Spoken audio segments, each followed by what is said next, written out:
Bien, vamos entonces a dar inicio a la reunión. Por favor, Elian, si nos confirmas que se ve y se escucha. Sí, doctor. Sí, sí. Correcto. Bueno, muy bien, buenas tardes a todos, estimados y estimadas alumnos, alumnas del curso de Introducción a la Clínica. El día de hoy vamos a conversar sobre un tema muy importante que tiene que ver con la función renal, ¿no? En este segmento que estamos asistiendo. Eh, el síndrome de insuficiencia renal crónica, hay varios términos en la parte clínica que puedan generar confusión, pero ahora vamos a darle fundamentalmente un enfoque sindrómico como tal.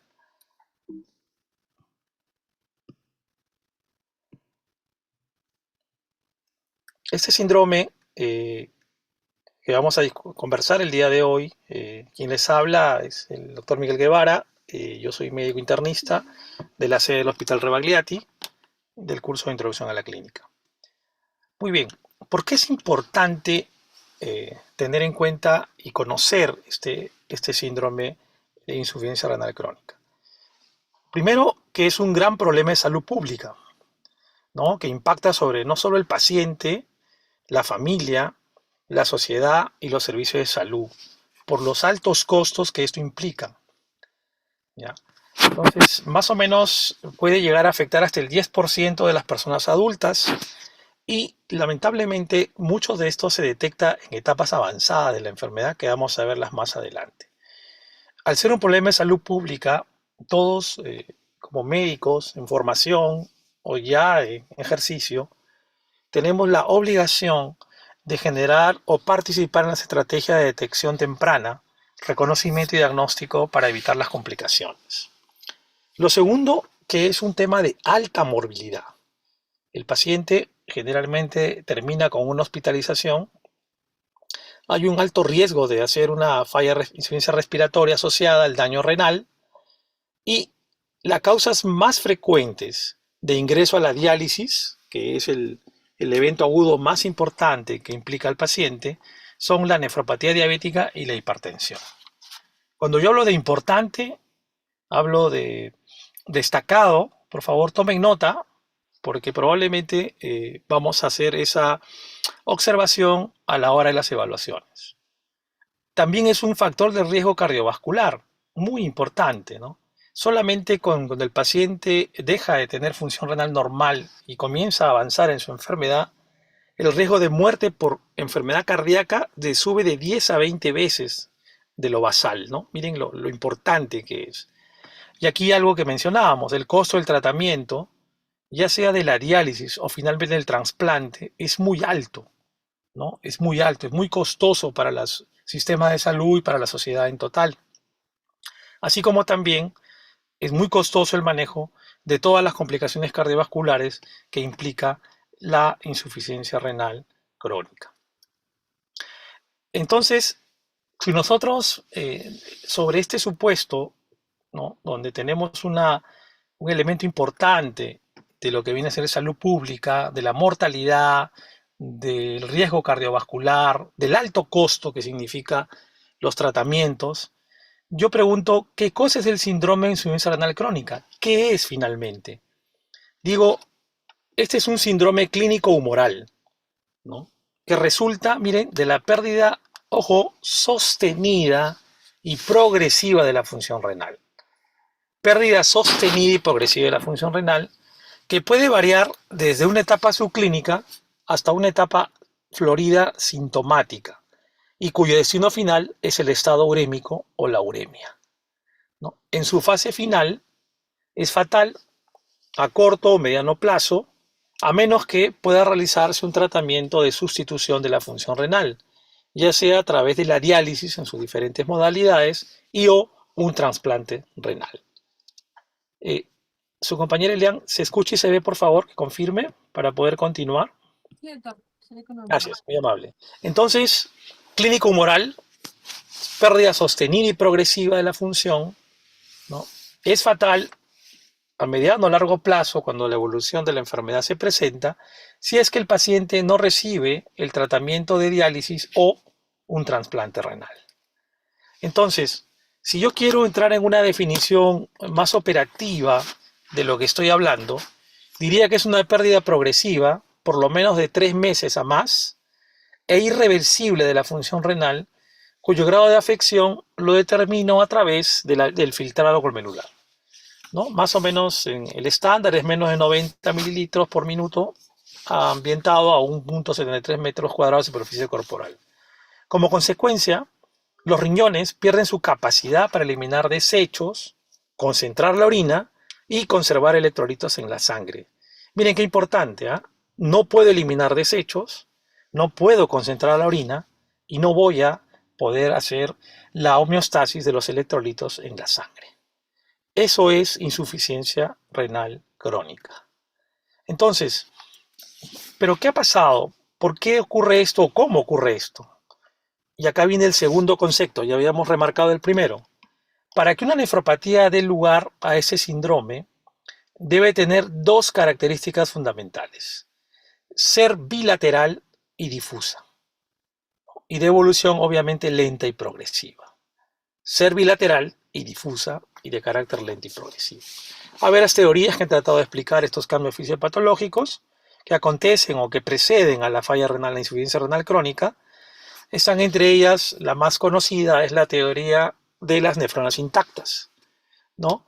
Donde se asume que algunas zonas renales dejan de funcionar, algunas nefronas, acuérdense que tenemos 1 millón por cada riñón, y las que se quedan sanas o las intactas sufren una especie de hiperfiltrado o una hiperfunción que terminan dañando en el futuro la función total del riñón, ¿no? Para esto hay una serie de mecanismos patogénicos que sobre todo tienen a la uremia, ¿no? O sea, a la elevación de la urea en sangre, como elemento fundamental para explicar muchos del cuadro clínico.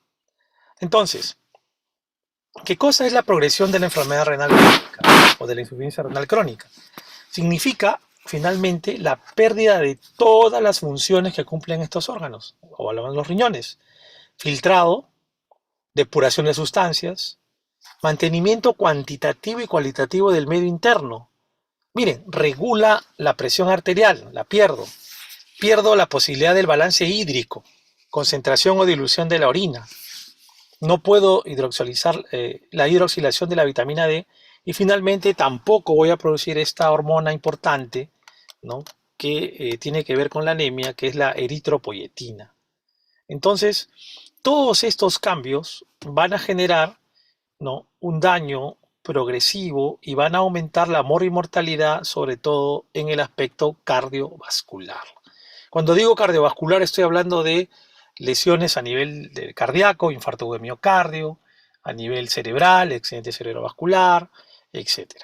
De todos estos elementos que acompañan a la falla progresiva de la función renal van a dejar de actuar. Entonces, no hay filtrado, no hay medio interno, no se regula la presión arterial, no hay vitamina D y finalmente no hay eritropoyetina. Y cada una de ellas tiene manifestaciones que vamos más adelante a conversar. Este cuadro es solamente para mencionar algunos de los que ya hay en el medio, ¿no? Para ver cómo es que determino yo el filtrado glomerular. ¿Cómo lo determino? El más frecuente o el más adecuado o el más usado en el hospital es el aclaramiento de creatinina endógena con una orina de 24 horas. Hoy a las 8 de la mañana se le indica al paciente que todo lo que va a orinar en el resto del día hasta las 8 de la mañana del día siguiente deba ser recolectado en un envase aparte, ¿no? Se le da obviamente un colector para que vaya depositando la orina de manera progresiva. Finalmente, al día siguiente se le va a tomar una muestra de sangre para determinar la creatinina en suero o en sangre. Y acá se aplica esta fórmula, ¿no?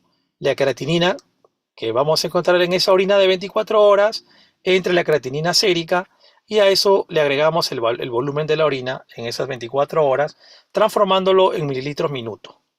Y todo eso lo voy a multiplicar por 1,73 para adecuarlo a la superficie corporal. Eso es lo que van a encontrar ustedes en el resultado de laboratorio cuando piden una depuración de creatinina en orina de 24 horas. La otra, que es mucho más sencilla y mucho más práctica, es la segunda, es la fórmula de Cockcroft-Gault, donde usamos la creatinina sérica en miligramos por decilitro, que es lo más frecuente que tenemos en el laboratorio, sobre todo aquí en el hospital, ¿no? También puede ser en micromoles, pero usamos más la primera. ¿Y en qué consiste? 140 menos la edad del paciente por el peso en kilogramos, todo eso lo dividimos entre 72 por la creatinina sérica del paciente, ¿cierto? Entonces, solo hay una variante. Si es varón, se queda con ese valor. Si es una dama, se multiplica por 0,85. ¿Por qué ocurre eso? Por la masa muscular. Las mujeres tienen un poco menor masa muscular que el varón, más o menos. En ese sentido, se hace la corrección a 0,85. La última fórmula es un poco más compleja, pero también se puede agregar. Se requiere albúmina, se requiere la urea. Si es de raza, se agrega un factor más. Si es mujer, disminuye, ¿no? Un poco el volumen final, y todo está relacionado a creatinina y edad. Sin embargo, la última a veces no se aplica de manera práctica. La segunda es la que usamos con mayor, y la primera son las que usamos con mayor frecuencia en el hospital. Sin embargo, hay que mencionar que tanto la primera como la segunda, cuando ya tiene un valor por debajo de 30 mililitros minuto, ¿no? Tiende a ser sobreestimado. Entonces, ahí hay que ser muy fino para la hora de interpretar la verdadera función renal. A la delegada o la compañera que estaba acompañándonos, por favor, confirme que se ve y se escucha correctamente. Sí, doctor, se sigue viendo normal. Ok, muchas gracias. Entonces, ¿cómo yo enfoco lo que llamamos la sindromografía o el diagnóstico positivo? Cuando digo estoy frente a una insuficiencia renal crónica, entonces digo, primero busco antecedentes de la historia personal, ¿no? Si ha habido antes enfermedad o nefropatía, hay episodios de hematuria, hay evidencia de proteinuria, el paciente ha tenido los famosos cólicos renales o nefríticos, ha eliminado cálculos, con qué frecuencia ha tenido infecciones urinarias, presencia de edemas o de hipertensión arterial. De todos estos elementos nos van a hablar de una nefropatía previa, pero también el paciente puede haber entrado en coma por algún motivo, ¿no? Y eso habla de finalmente flujo sanguíneo hacia los riñones, toxemia gravídica, que es la famosa preeclampsia severa del embarazo, y consumo excesivo de analgésicos, los AINES, que van a producir también daño renal en aquellos pacientes que por diversos motivos o por automedicación ingieren antiinflamatorios de manera sin control. Y por supuesto también la historia familiar, ¿no? De enfermedades o nefropatías ya en la familia, ¿no? Que estén constituidas como antecedente, ya sea en padres, abuelos o hermanos. Entonces, cuando yo estoy buscando este síndrome, tengo que hacer una correcta y detallada anamnesis, ¿no? Y debo estar muy atento a la presencia de estos elementos mencionados, ¿no? Asimismo, estos elementos son factores de riesgo o para desarrollar enfermedad renal crónica y o progresión de la misma. ¿Cuáles son? Primero, que mi paciente que estoy entrevistando tenga más de 60 años, que sea hipertenso, que sea diabético, que tenga ya una enfermedad cardiovascular, o sea, que es un coronario, un paciente que tiene una arritmia, que ha tenido un infarto de miocardio, o que ha tenido ya antecedentes de enfermedad renal en la familia.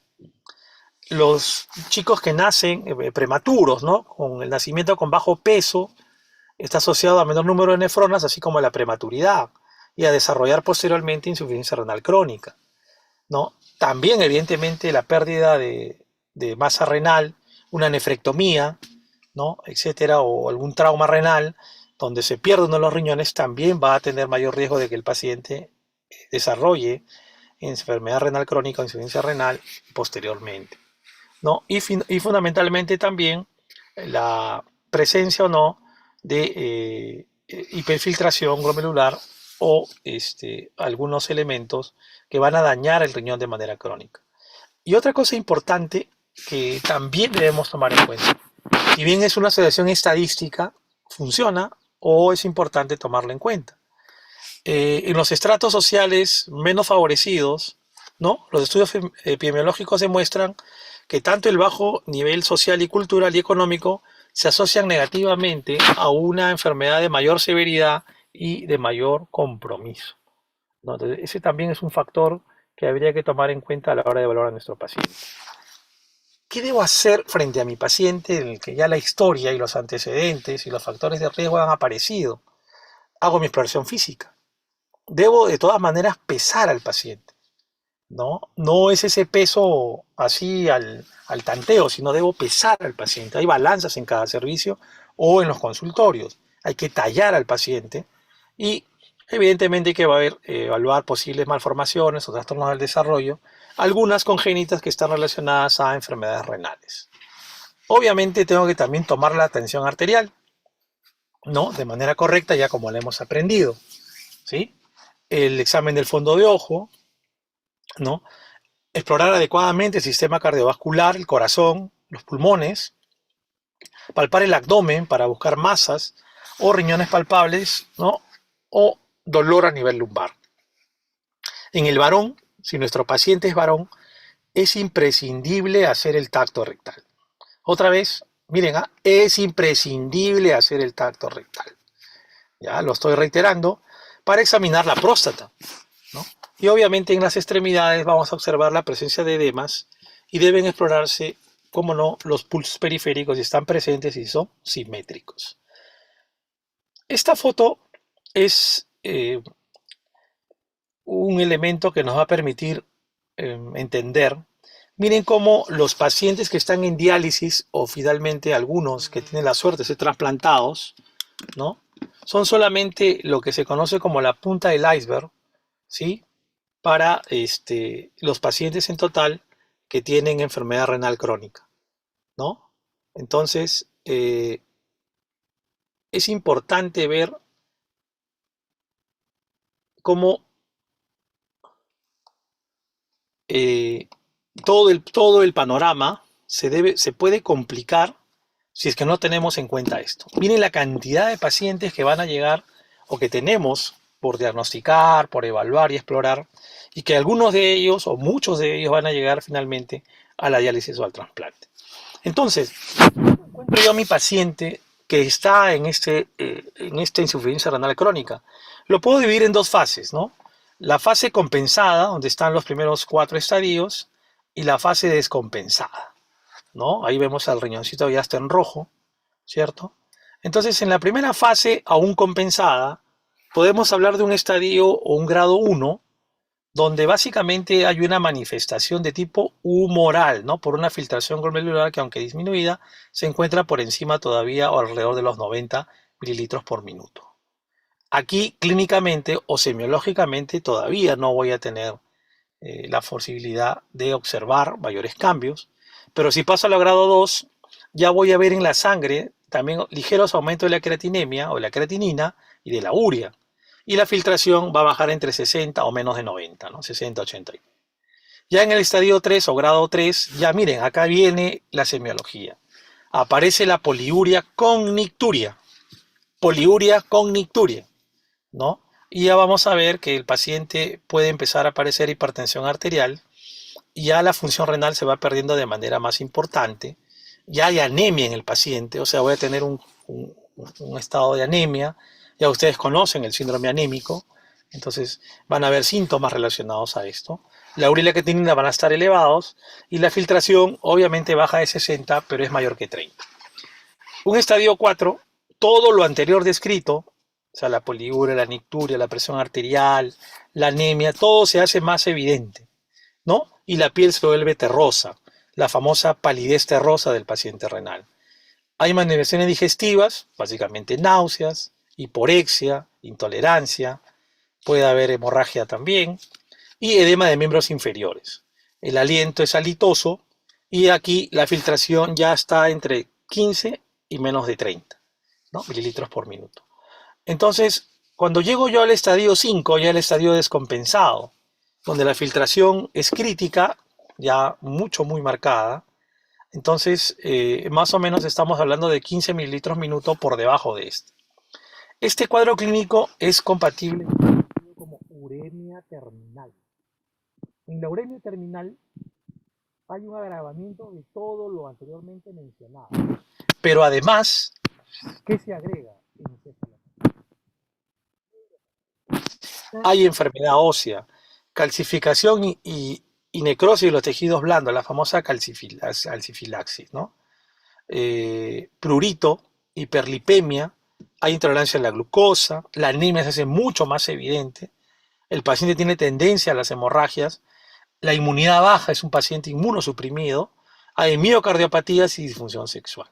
Entonces, esta suma de elementos que hemos acabado de relatar se conoce como estado de uremia terminal. Muy bien, entonces, ¿qué hacemos con este riñón que ya está enfermo, que acaba de decirnos, ya no doy más, estoy en el estadio 5, ya me encuentro en uremia terminal, por lo tanto, estamos en esta fase donde tenemos que sustituir la función renal, ¿no? De una manera o de otra, ya sea con diálisis o con trasplante, porque en caso contrario, lamentablemente el paciente va a perderla. Entonces, esto es un cuadrito adicional, ¿no? Donde reiteramos, miren acá, la función glomerular o de la filtración glomerular para un poco estratificar la enfermedad renal crónica, ¿no? Hay varias nomenclaturas que pueden utilizar, la mayoría son muy similares, pero lo que quería mencionar era mírenme, cuando tengo a mi paciente y todavía está en el rango de los 90, ¿cierto? Lo que tengo que hacer es manejar la comorbilidad. Ahorita vamos a ver. Reducir el riesgo cardiovascular, ¿cierto? Entonces, y tratar de que la progresión sea más lenta. Tengo que cuidar a mi paciente. Y ahorita vamos a hablar de eso, el aspecto dietético, algunas medidas preventivas. Más adelante, cuando hay una lesión renal, pero con filtración disminuida de grado leve, hay que evaluar la progresión, ¿no? Ya en el estadio 3, que ya es sintomático, hay que evaluar y tratar complicaciones, ¿no? En el estadio 4, miren, ya preparamos al paciente para el tratamiento sustitutivo, ¿correcto? En este caso hablamos de diálisis o trasplante. Ya cuando el paciente llega a estadio 5, el tratamiento sustitutivo se impone, ¿no? Cuando es menor de 15. A su compañera Elian, ¿se ve y se escucha, por favor, para continuar? Sí, doctor. Gracias, Elian. Este cuadrito solamente es un resumen para que vean que los factores que podemos modificar y los que no podemos modificar frente a esta enfermedad. Entonces, se puede modificar, yo puedo controlar la hipertensión, puedo pretender controlar la diabetes, puedo intervenir sobre la obesidad, puedo controlar la dislipidemia, puedo anular o neutralizar el tabaquismo, la hiperuricemia y la hipoluminemia con una alimentación adecuada. Pero lo que no voy a poder modificar es la edad avanzada de mi paciente, ya dijimos la edad, el sexo, la raza negra y el bajo peso al nacer que ya lo trajo. Todo esto es un pro y un contra, ¿no? Donde básicamente a través de la hiperfiltración y la proteinuria va a haber progresión de la enfermedad renal y finalmente van a haber sintomatología de anemia, alteraciones del calcio, del fósforo, de la paratormona y la acidosis metabólica, ¿no? Todas ellas van a explicar gran parte de lo que vamos a ver dentro de unos momentos, ¿no? La parte sintomatológica y signológica de la insuficiencia renal crónica. Pero, ¿qué produce todo esto? ¿No? ¿Qué me lleva a la insuficiencia renal crónica? Y acá sí, otro aspecto importante, miren por favor. En semiología aprendemos lo frecuente y lo típico, fundamentalmente, porque eso es lo que vamos a poder ver más adelante, ¿no? Con mayor probabilidad. Entonces, si ustedes hacen una suma entre la diabetes y la hipertensión, ocupa casi el 65 o 70% de las causas o de la etiología de la insuficiencia renal crónica. La diabetes sigue siendo la causa principal de enfermedad renal crónica, ¿ya? 40% de los nuevos pacientes que van a diálisis son diabéticos. Miren, 40% de los pacientes que van a diálisis son diabéticos. Y otros grupos gran importante es la hipertensión, ¿no? Casi la cuarta parte de todos. Entonces, si yo me enfoco en estas dos grandes enfermedades, las evalúo temprano, las diagnostico, las neutralizo, trato de armar medidas de prevención secundaria, es probablemente que estos procesos van a ser más lentos o finalmente algunos se van a terminar en presentar, ¿no? Entonces, pero adicionalmente, no se olviden que hay glomerulonefritis, enfermedad intersticial, sobre todo cuando hay AINES, algunas neoplasias, muy bajito, pero quedémonos con la idea, diabetes e hipertensión son los dos grandes elementos etiológicos que van a determinar la insuficiencia renal crónica como cuadro sindrómico. Aquí, muy brevemente, voy a hacer un repaso de las manifestaciones bioquímicas y clínicas de la insuficiencia renal. ¿Qué pasa en el sistema nervioso? El paciente entra en encefalopatía, ¿no? Y semiológicamente, ¿cómo lo encuentro? Con trastornos del nivel de conciencia. Hay un cuadro confusional, ¿no? El paciente puede entrar en delirium. Son elementos que vamos a enfocar ahí. Cuando hay polineuropatía periférica, puede haber debilidad o trastornos sensitivos, ¿no? Cuando hay disfunción del sistema nervioso autónomo, por ejemplo, puede haber sudoración, puede haber hipotensión, ¿no? Entonces, miren cómo se va formando y finalmente es parte de un gran síndrome. A nivel hematológico, fundamentalmente va a haber anemia. Entonces, mi paciente va a tener un síndrome anémico, ¿no? Cefalea, disnea, ¿correcto? Palidez, fatiga, todo lo que ya hemos aprendido de la anemia, ¿sí? Y obviamente va a haber una disfunción plaquetaria con alta probabilidad de que tenga sangrados a nivel de la piel, ¿cierto? También va a ser más, paradójicamente, eh, posible que mi paciente tenga hipercoagulabilidad, o sea, para hacer trombos. Y obviamente mi paciente, al afectar esto a la inmunidad celular y humoral, tiene alta prevalencia de infecciones y de neoplasias. Entonces, mi paciente renal va a estar más predispuesto a una neumonía severa, a una infección urinaria severa, ¿no? Que diferente a otros pacientes. Entonces, también tengo que encontrar y tener claro de que mi paciente no me va a llegar exclusivamente con mi cuadro renal, sino va a llegar con las complicaciones, ¿no? Que esta entidad puede producir o condicionar. Obviamente voy a ver hipertensión arterial, ¿no? Voy a controlar niveles de presión, vamos a encontrar cardiopatía isquémica, el paciente va a tener angina, ¿no? El dolor torácico clínico típico, puede también tener pericarditis, ¿no? O sea, con derrame, ¿no? Provocando un taponamiento pericárdico y accidentes cerebrovasculares, ¿no? Déficit focal. Miren cómo vamos, cuántos síndromes ya van entrando acá, ¿no? Van entrando dentro de un gran síndrome de insuficiencia renal crónica. A nivel osteoarticular, básicamente va a haber artritis gotosa o algunas otras enfermedades por remodelación que tiene que ver con dolor óseo. Miren, a nivel respiratorio van a haber síndrome de derrame pleural, ¿no? Van a haber síndrome de insuficiencia respiratoria como edema pulmonar, con calcificaciones. Si vamos a la parte digestiva, va a haber un síndrome emético, ¿no? Va a haber náuseas, vómitos, hiporexia, va a haber un síndrome acítico, ¿no? También se produce un síndrome ulceroso, ¿no? ¿Por qué? Por la uremia.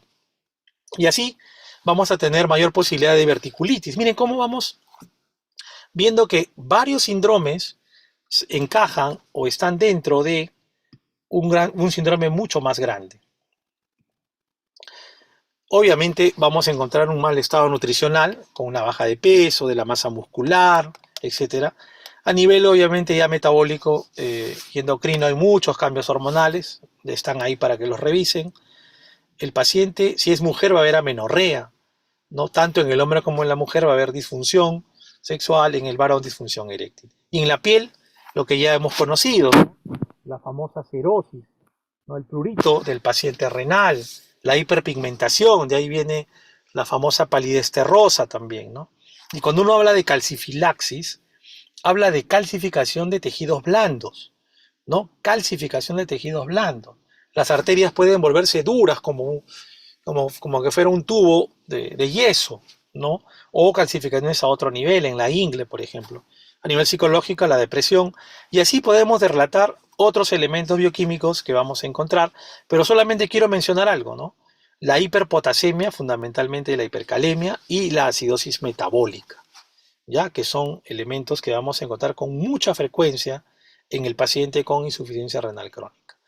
¿Qué pasa si yo examino al paciente, ¿no? Y lo examino, lo tengo frente a mí, y entonces tengo que buscar algunos signos físicos relacionados, ¿no?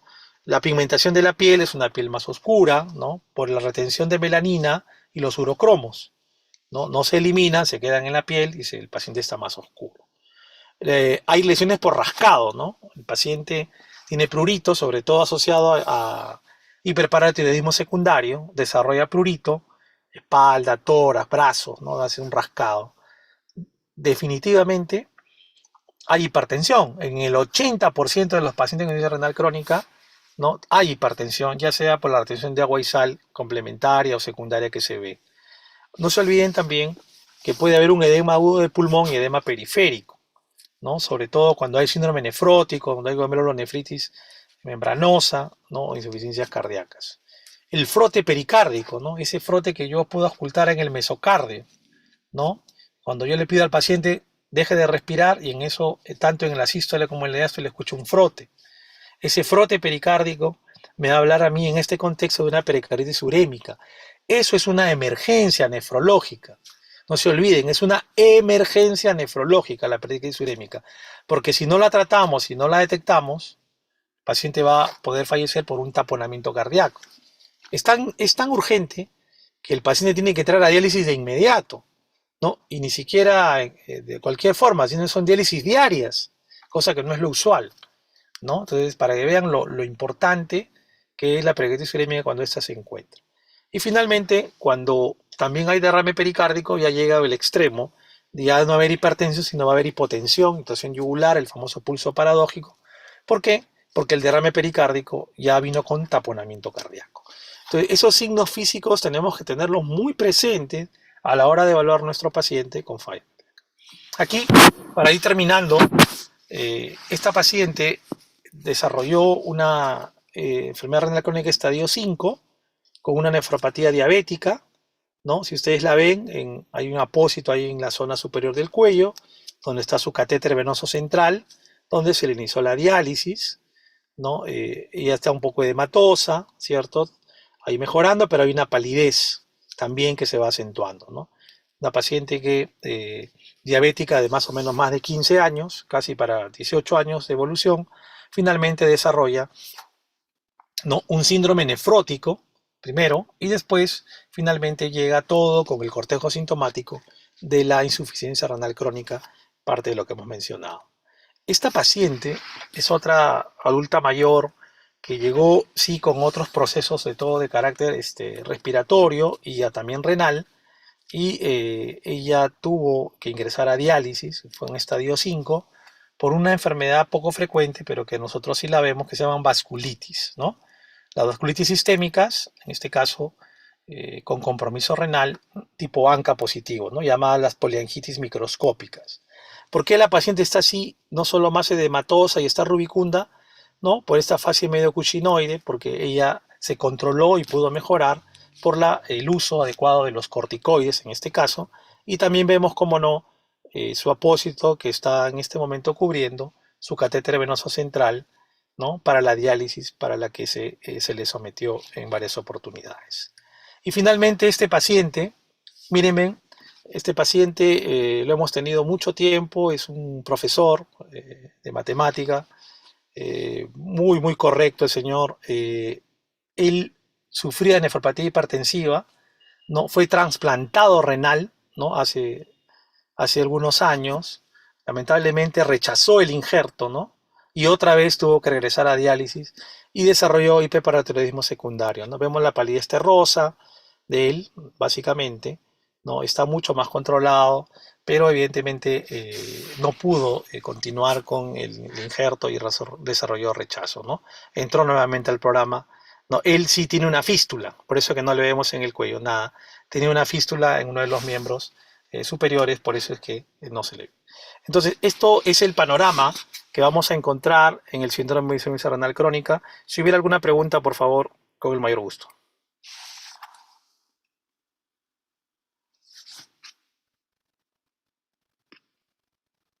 Uy, se acabó. Ah, hola. Eh, Elian, por favor, nos dice si se ve y se escucha de manera correcta. Sí, doctor. Ya, oye, muy bien. Si hubiera alguna pregunta, chicos, por favor.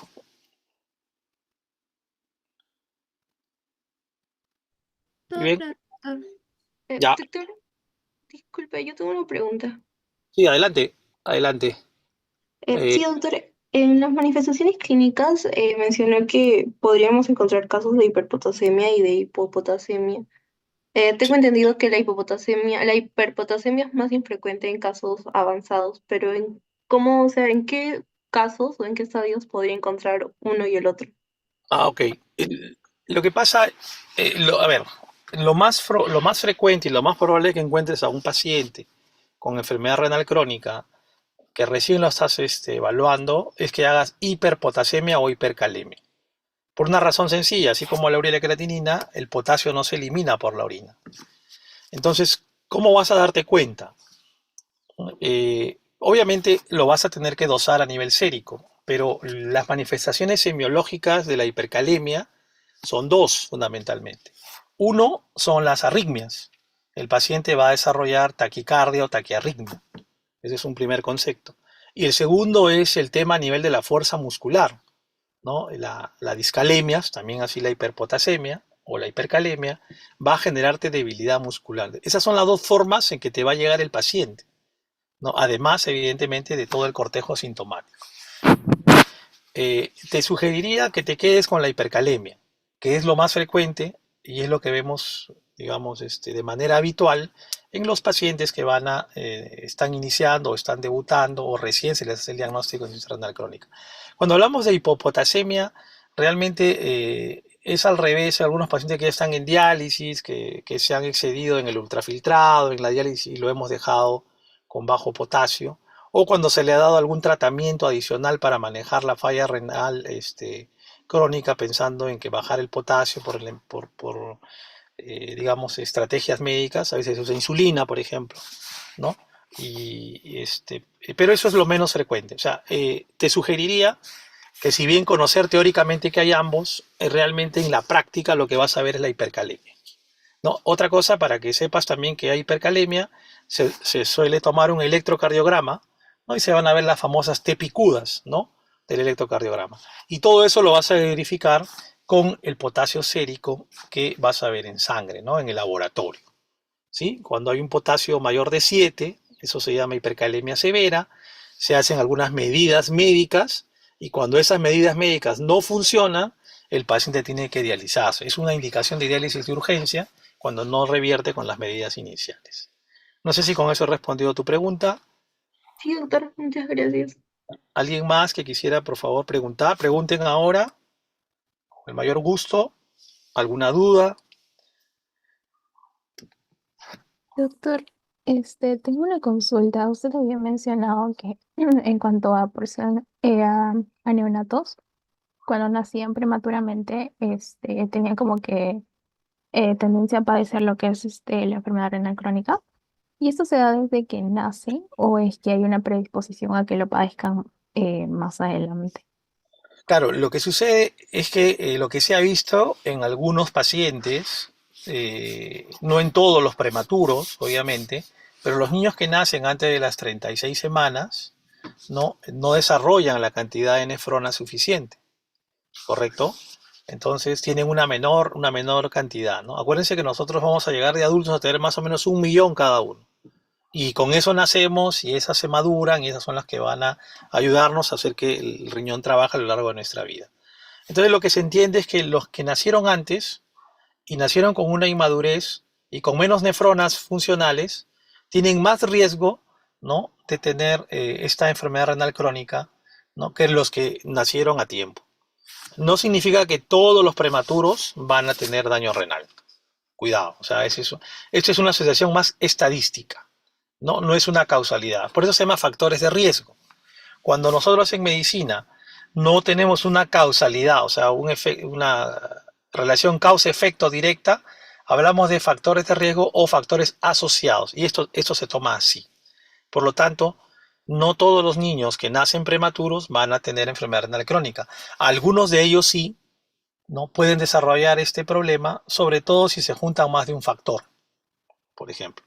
¿Qué pasa si ese niño que es prematuro, por algún motivo, abusó de los AINES, ¿no? De manera inconsulta, ese puede hacer probablemente falla renal, ¿no? ¿Qué pasa si ese niño le pueden dar antibióticos que son nefrotóxicos, que ya no se usan felizmente tanto, pero pueden recibir en algún momento, ¿no? Llámense amicacina, ¿no? Que son los aminoglucósidos, van a hacer falla renal probablemente. Entonces, esa situación va a estar muy relacionada y cuando tú tienes un paciente con ese antecedente, te va a ayudar a ti a poder establecer un escenario, no decir, este paciente, este factor puede haber contribuido a su síndrome de insuficiencia renal crónica que tiene en este momento, ¿no? Esa es la manera de abordar el antecedente. Muy bien, no sé si alguien más quiere hacer alguna pregunta.